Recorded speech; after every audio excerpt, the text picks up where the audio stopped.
Imagine winning the biggest prize in your career. The whistle blows, the stadium erupts, and history is made.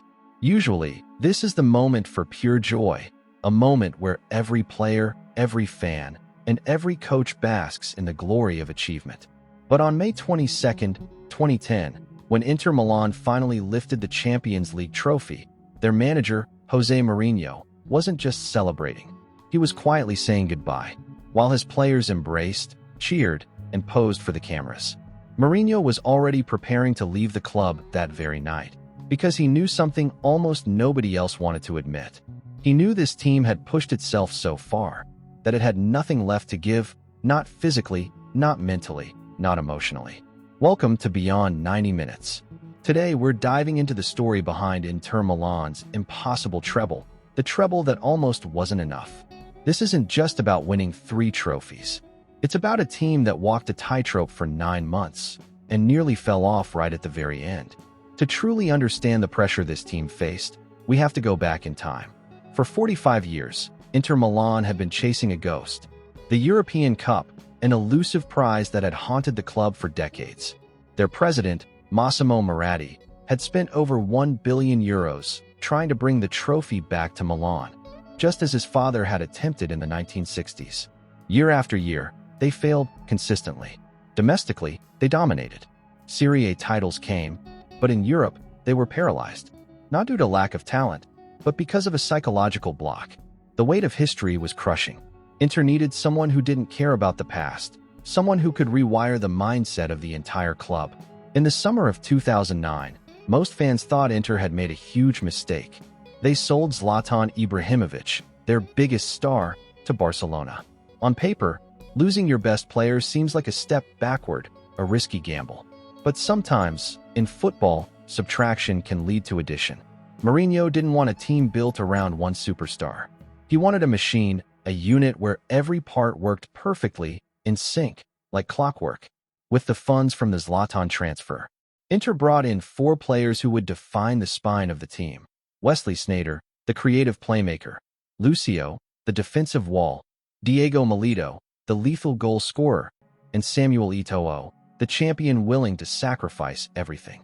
Tactically, this transformed Inter Milan. They went from a team that relied on pass to Zlatan and hope for the best, to a fluid, counter-attacking machine, capable of striking from anywhere, at any moment. We often remember glory, but forget just how close this season came to disaster. By April 2010, the team was exhausted. 3 competitions, every week a battle, fatigue had begun to take its toll. In Serie A, Inter even lost their lead. AS Roma overtook them, and suddenly the dream of a perfect season felt like a nightmare. There was a very real chance that Inter could finish the season with nothing.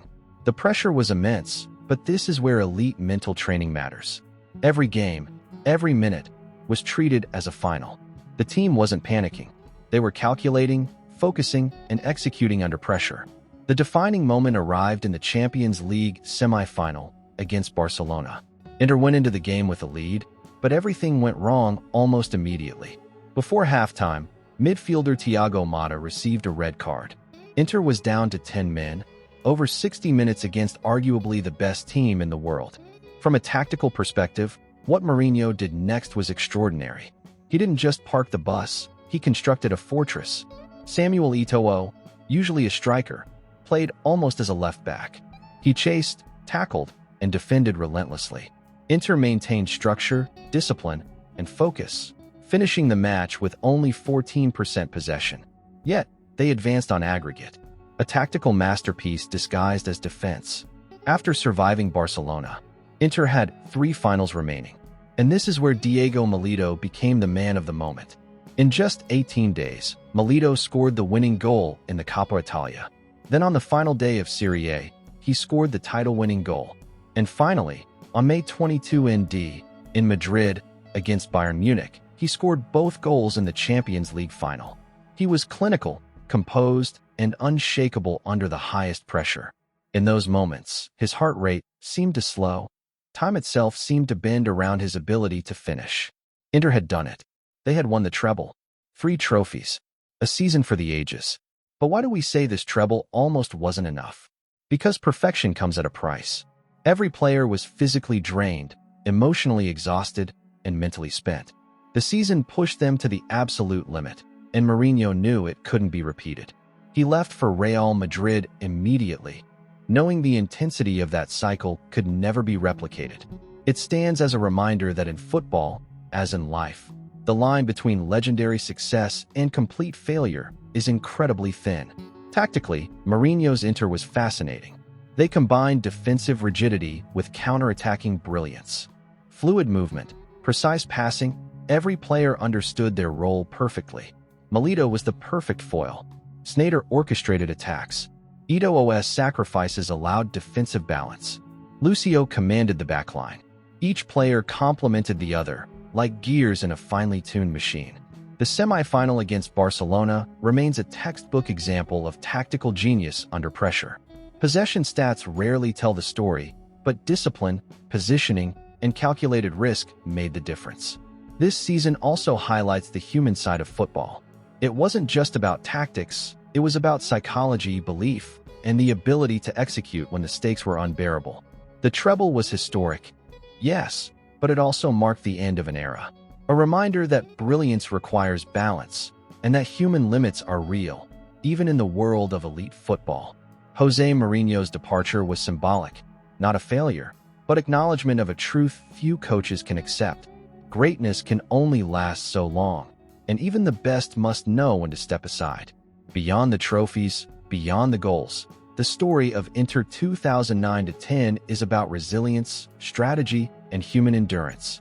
It is a story of near disaster turned into legendary achievement.